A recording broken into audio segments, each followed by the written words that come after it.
Nginibingelele ekhaya lamaphupho. Uma umusha la ekhaya sicela ukuthi ushaye u-subscribe ukuze ngokulandelayo ungaphuthelwa uma sifaka ividiyo. Ukubaluleka-ke kokuthi u-subscribe senzela ukuthi uma ubuza umbuzo kwi-comment sithi masibuya nevidiyo eyimpendulo, i-notification izongena kumakhalekhukhwini wakho ebese ividiyo uyayibona ngokushesha kanjalo. Kanti uma unga-subscribe-ile angeke uze ubone nhlobo ukuthi cha impendulo usuyitholile.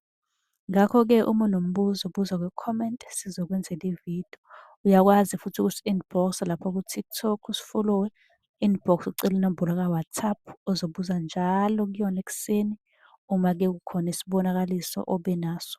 Nokubaluleka nje kokuthi-ke uwazi ukuthi ngabe lokho osuke ukuphuphile kubika ukuthini. Ake singene-ke kwelanamhlanje sikuchaze. Namuhla ake sikhulume ngezimpukane. Impukane okuyisilwane esindizayo, sindizela phezulu. Baningi ababuzile babuze ngey'ndlela ezihlukene. Kuyenzeka kube ukuthi impukane uyibona iyandiza noma ihleli kuwena emzimbeni, okanye kunokudla uyazibona noma uyayibona. Lokho kusuke kubika isichitho. Okungenzeka ukuthi kunesicitho esifakwayo kuwena okanye esesikhona kuwena okuzomele usikhiphe ngokushesha, okanye indaba ekanjalo uyisukumele.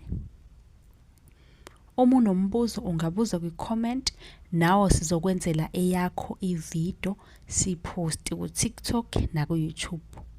Kodwa-ke iba nesiqiniseko sokuthi usubscribe-ile ku-YouTube ngoba ila esiwafaka khona onke amavidiyo usuku nosuku. Nisale kahle.